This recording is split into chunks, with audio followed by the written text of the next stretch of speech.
आताच्या घडीची महत्त्वाची बातमी आहे झी 24 तासच्या इम्पॅक्टची आणि महाराष्ट्र नवनिर्माण सेनेनं दिलेल्या दणक्याची।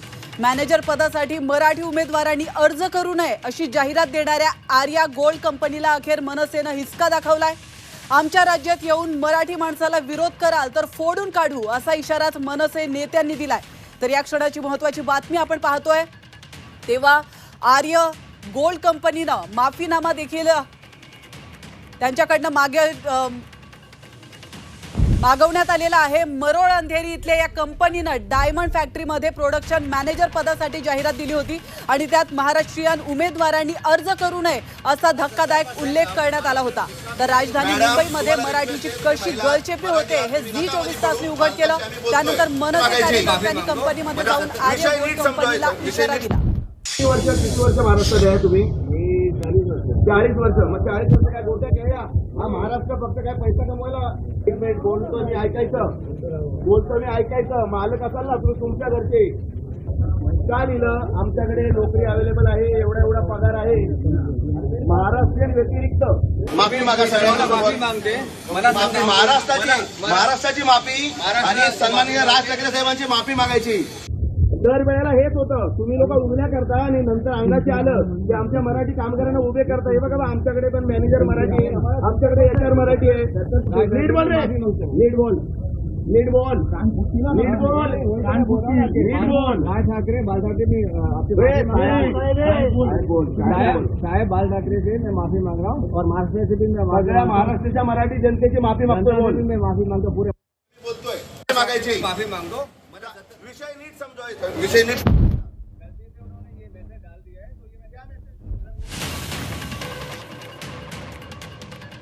तर आपण पाहतोय झी 24 तासच्या इम्पॅक्टची ही महत्त्वाची बातमी आहे। मॅनेजर पदासाठी मराठी उमेदवारांनी अर्ज करू नये अशी जाहिरात देणाऱ्या आर्या गोल्ड कंपनीला अखेर मनसेनं हिसका दाखवलेला आहे आणि या कंपनीच्या मॅनेजरने माफी देखील मागितली आहे।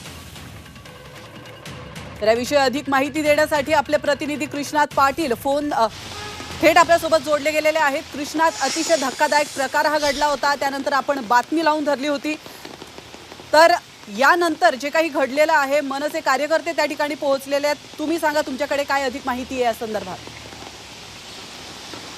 झी 24 तासनं ही बातमी दाखवल्यानंतर मनसेच्या कार्यकर्त्यांनी त्यात धडक मारलेली आहे आणि संबंधित आर्या गोल्ड कंपनीला या संदर्भात जाब विचारलेला आहे। का मराठी माणसं तुम्हाला चालत नाही? तुम्ही मुंबईत राहता, महाराष्ट्रात राहता, तर तुम्हाला महाराष्ट्रीयन लोक का नको आहेत? अशा प्रकारचा जाब विचारला आहे आणि ही जाहिरात कुणी दिली या संदर्भात विचारणा केलेली आहे। नक्कीच आपण सकाळपासून ही बातमी दाखवत आहोत, त्याचा पाठपुरावा करत आहोत। विरोधी पक्षनेते असतील किंवा मनसेचे नेते असतील यांच्याकडे या संदर्भात पाठपुरावा केलेला आहे आणि त्यानंतर मनसेच्या कार्यकर्त्यांनी त्या ठिकाणी धडक मारलेली आहे। यापूर्वी देखील अशा प्रकारच्या घटना ह्या मुंबईत घडलेल्या होत्या। एका HRनं देखील अशाच प्रकारची जाहिरात काढली गेली होती। बऱ्याचदा मराठी लोकांना घरं नाकारली जात आहेत किंवा या ठिकाणी काही गुजराती बहुल सोसायटी आहेत त्या ठिकाणी साध्या भाड्यानं देखील घर घेणं मुश्किल, मराठी माणसाला मुश्किल झालं होतं।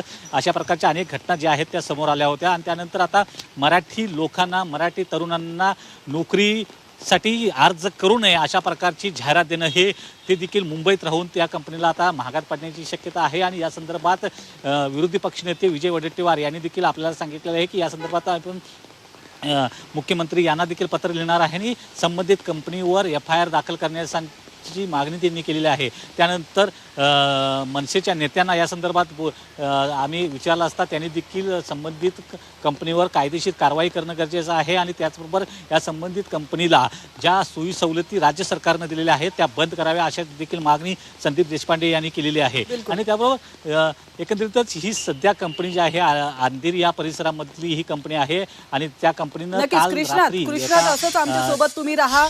तर आर्या गोल्ड कंपनीनं माफीनामा देखील दिलेला आहे, त्यांनी नेमकं या माफीनाम्यामध्ये काय म्हटलं? साहेब बाल ठाकरे से मैं माफी मांग रहा हूँ और महाराष्ट्र से भी मैं सगळ्या महाराष्ट्राच्या मराठी जनतेची माफी मागतो। मैं माफी मांगता पूरे महाराष्ट्र से कि मेरा ये ऐसा कोई इरादा नहीं था, ये गलत मैसेज चला गया तो मैं इसको साहेब बाल ठाकरे से मैं माफी मांग रहा हूँ और महाराष्ट्र से भी मैं सगळ्या महाराष्ट्राच्या मराठी जनतेची माफी मागतो। मैं माफी मांगता पूरे महाराष्ट्र से कि मेरा ये ऐसा कोई इरादा नहीं था, ये गलत मैसेज चला गया तो मैं इसको लेखी स्वरूपात पाहिजे लगेच द्यायचं। आणि मॅडम आता मध्ये नाही बोलायचं। आता मध्ये ना चुका करताना केल्यात. पुन्हा एकदा आपल्या प्रतिनिधी कृष्णातकडे आपण जाऊयात. कृष्णात, आपण पाहिलं या व्हिडिओच्या माध्यमातून मनसेनं हिसका दाखवल्यानंतर झी 24 तासने बातमी दाखवल्यानंतर मनसेनं त्यांना हिसका दाखवलेला आहे आणि त्या मॅनेजरने, त्या कंपनीच्या ओनरने माफी देखील मागितलेली आहे. त्यांच्याकडनं लेखी माफी मागवण्यात आली आहे. ती लेखी माफी त्यांनी दिलेली आहे का? या अशा प्रकारच्या घटना यापूर्वी देखील घडलेल्या आहेत. केवळ माफी मागून त्यांना सोडलं अशा प्रकारच्या कंपन्या आहेत किंवा संबंधित व्यक्ती आहेत त्यांना सोडलं जातं, परंतु कायदेशीर कारवाई जी आहे ती मात्र होताना दिसून येत नाही. कारण अशा अनेक प्रकरणं यापूर्वी घडले, त्या प्रकरणातून कोणताही धडा अशी लोक घेताना दिसून येत नाहीत. खास करून मुंबईमध्ये असे प्रकार सर्वात जास्त वाढताना दिसून येत आहेत. ज्या मुंबई मराठी माणसांचे आहे, मराठी हक्कांसाठी लढलेले अनेक पक्ष जरी असले तरी संबंधित पक्षांच्या पाठपुराव्यानंतर देखील अनेक घटना ह्या अशा प्रकारच्या समोर आलेल्या आहेत. मराठी माणसांना घर नाकारणं असो, मराठी माणसाला आता नोकरी नाकारण्याची वेळ मुंबईत येते. तर अशा प्रकारे पुन्हा घटना होऊ नये यासाठी सरकारच्या वतीनं, पोलिसांच्या वतीनं कायदेशीर कारवाई केली जाणार का, हे सर्वात जास्त महत्त्वाचं आहे. कारण अशा प्रकारच्या घटना थांबवणं गरजेचं आहे. आणि आपल्याला माहीतच आहे की मुंबई महाराष्ट्रात घेण्यासाठी एक मोठी चळवळ, संयुक्त महाराष्ट्र चळवळ उभारत करावी लागली होती. मराठी माणसानं प्राण ओतून, आपल्या अनेक मराठी माणसांनी प्राण गेलेले आहेत ही मुंबई मिळवण्यासाठी. आणि या मराठी माणसांच्या मुंबईमध्ये मराठी माणसाला जर नोकरी नाकारली जात असेल, घरं नाकारली जात असतील तर हे एक धक्कादायक गोष्ट आहे. आणि त्यामुळंच अशा प्रकारच्या घटना पुन्हा होऊ नयेत यासाठी सरकार आता काय पावलं उचलतं ते पाहणं देखील सर्वात जास्त महत्त्वाचं आहे. नक्कीच कृष्णा, तुम्ही आमच्यासोबत असेच राहा. जर का महाराष्ट्रातल्याच मराठी माणसाला जॉब आणि घरं नाकारण्यात येत असतील तर हा खरंच विचार करण्यासारखा विषय आहे. आणि या विषयावरती विजय वडेट्टीवार यांनी नेमकी काय प्रतिक्रिया दिली आपण पाहूया. मॅडम, तुम्हाला अशा ज्या कंपन्या आहेत, मस्तवाल, हे सरकारचं जुमानत नाही. कायदा नसेल आणि नियम असेल तर नियमाची ऐशी तैशी करून या मनात वाटेल त्या पद्धतीने ही सगळी मंडळी काम करतात. याची तात्काळ दखल सरकारनं घ्यावी. आणि एकही माणूस महाराष्ट्राबाहेरचा त्या कंपनीत लागता कामा नये. देशातली लोक मुंबईत शिकायला येतात, देशातील लोक महाराष्ट्रात शिकायला येतात. असा कुठलाही एज्युकेशन मधलं कोर्स नाही की जो मुंबईत आणि आपल्या महाराष्ट्रामध्ये उपलब्ध नाही. आणि एवढं टॅलेंट असताना तुम्ही बाहेरच्या लोकांना प्राधान्य देताय. इथेच यांची बेईमानी या कंपनीची दिसून येते.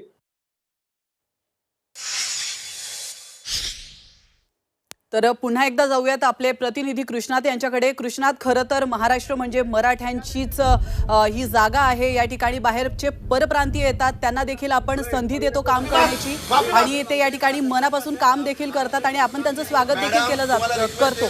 मात्र असं असताना देखील मराठी माणसालाच महाराष्ट्रामध्ये जर का जागा मिळत नसेल, राहायला घर मिळत नसेल, काम करायला जॉब मिळत नसेल तर ही खरंच विचार करायला लावणारी आणि गंभीर बाब आहे. मात्र हे सगळं होत असताना परप्रांतीयांची ही हिम्मत होते तरी कशी? त्यांना अभय नेमकं कोणाचं आहे? मॅडम, तुम्हाला रिक्वेस्ट आहे, तुम्ही महिला आहे, या संदर्भातला प्रश्न वेगळा राहील. परंतु ज्या प्रकारे मुंबईत अशा प्रकारच्या घटना यापूर्वी देखील एका विशिष्ट समुदायाकडून केल्या जात आहेत, मराठी माणसांच्यावर अन्याय करणाऱ्या केल्या जात आहेत. यापूर्वी देखील अशा घटना घडलेल्या आहेत ज्यासाठी एक विशिष्ट समाज जो आहे तो यामागे आहे. आणि त्या संबंधित समाजामध्ये ज्या कुजबुजी चालतात, त्यांच्यामधली जो अंतर्गत त्यांची बोलणी चालतात, तेच याचं प्रतिबिंब जे आहे ते अशा प्रकारच्या घटनांमधून दिसून येतं. त्यांच्या मनात जे असतं ते अशा प्रकारच्या घटनांमधून समोर येतं की मराठी माणसांविषयीचा जो द्वेष आहे तो या प्रकरणी लक्षात येतो. कारण मराठी माणसं जे मांसाहार करणारे लोक आहेत, म्हणजे अगदी मराठी माणूस असू दे किंवा इतर कुठल्या समाजातली इतर कुठलीही असू देत, त्यांचा मांसाहार करणाऱ्यांच्या बाबतीत देखील हा अशा प्रकारचा वाद जो आहे तो यापूर्वी देखील समोर आलेला होता. आणि अशाच जर मांसाहार करणारे असतील तर संबंधित सोसायटीमध्ये घर दिलं जात नाही. तुम्हाला भाडेकरू असतील तर भाडेकरूंचे जर मांसाहार करणार असतील तर त्यांना घरे भाड्यावर दिली जात नाही आहेत. आता तर थेट नोकरी देखील केवळ ही मराठी माणसाला मिळू नये आणि मराठी माणसाने इथं अर्ज करू नयेत अशा प्रकारच्या थेट जाहिरात येऊ लागलेल्या आहेत. यापूर्वी एका HR देखील अशा प्रकारची जाहिरात दिली होती की Marathi peoples are not allowed आणि आता देखील लिहिलेलं होतं की नॉट महाराष्ट्रीयन्स. म्हणजे याचा अर्थ काय आहे की कुठं ना कुठेतरी ही शक्ती जी आहे ते हा विचार जो आहे तो बळावत चाललेला आहे आणि मराठी माणसावरचा जो अन्याय आहे तो अन्याय केला तर मराठी माणूस काही करू शकत नाही अशा प्रकारची एक भावना त्या संबंधित समाजामध्ये उद्भवलेली पाहायला मिळते आणि हे कुठंतरी थांबणं गरजेचं आहे. कारण भारत हा सर्व जाती धर्म आणि एकत्रितरित्या नांदत असलेला सर्व जास्त विविधतेने नटलेला हा देश आहे आणि कॉस्मोपॉलिटन शहर म्हणून या मुंबईची एक वेगळी ओळख आहे ज्या ठिकाणी कुठलाही धर्म असू दे जाती असू दे किंवा भाषावर आलेला जात असू देत कुठलाही प्रांत असू देत सगळ्यांनाच ही मुंबई आपल्यामध्ये सामावून घेत असते. कृष्णा तुम्ही आमच्यासोबत असंच थांबा. पुन्हा एकदा आपण पाहूयात की माफीनाम्यामध्ये नेमकं काय म्हटलेलं या मॅनेजरने.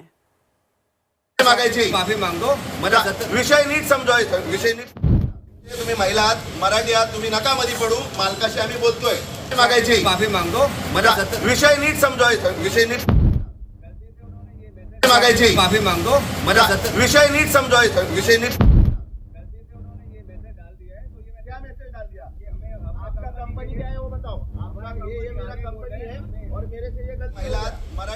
मॅनेजरची ही दृश्य आहेत ज्यामध्ये त्याने माफी देखील मागितलेली आहे. मात्र कितीदा या संदर्भातली बातमी एका न्यूज चॅनलने दाखवायची आणि कितीदा मनसेने याची दखल घ्यायची आणि त्यांना हिसका दाखवायचा आणि पुन्हा यांनी माफी मागून पुन्हा तेच करायचं. या सगळ्या गोष्टी आता या घडतायत. साहेब बाल ठाकरे से मैं माफी मांग रहा हूँ और महाराष्ट्र से भी मैं सगळ्या महाराष्ट्राच्या मराठी जनतेची माफी मागतोय. भी मैं माफी मांगता पूरे महाराष्ट्र से कि मेरा ये ऐसा कोई इरादा नहीं था. ये गलत मैसेज चला गया तो मैं इसको लिहून द्यायचं लेखी स्वरूपात पाहिजे लगेच द्यायचं. आणि मॅडम आता मध्ये नाही बोलायचं. आता मध्ये नाही चुका करताना केल्यात. तर आपण पाहतोय या दृश्यांच्या माध्यमातून आर्य गोल्ड कंपनी या कंपनीमध्ये मराठी माणसाला जॉब नाकारण्यात आलेला आहे. किंबहुना तुम्ही जॉबसाठी अप्लाय करूच नका असं या मध्ये लिहिण्यात आलेलं होतं आणि त्यानंतर झी24 तासने ही बातमी लावून धरली आणि त्याची दखल मनसेनं घेतलेली आहे. आपण या दृश्यांच्या माध्यमातून पाहू शकतो मरोळ अंधेरी इथल्या या कंपनीनं डायमंड फॅक्टरीमध्ये प्रोडक्शन मॅनेजर पदासाठी जाहिरात दिली होती. त्यात महाराष्ट्रीयन उमेदवारांनी अर्ज करू नये असं म्हटलं होतं. तुम्हाला रिक्वेस्ट आहे तुम्ही महिला आहात मराठी आहात तुम्ही नका मध्ये पडू मालकाशी आम्ही बोलतोय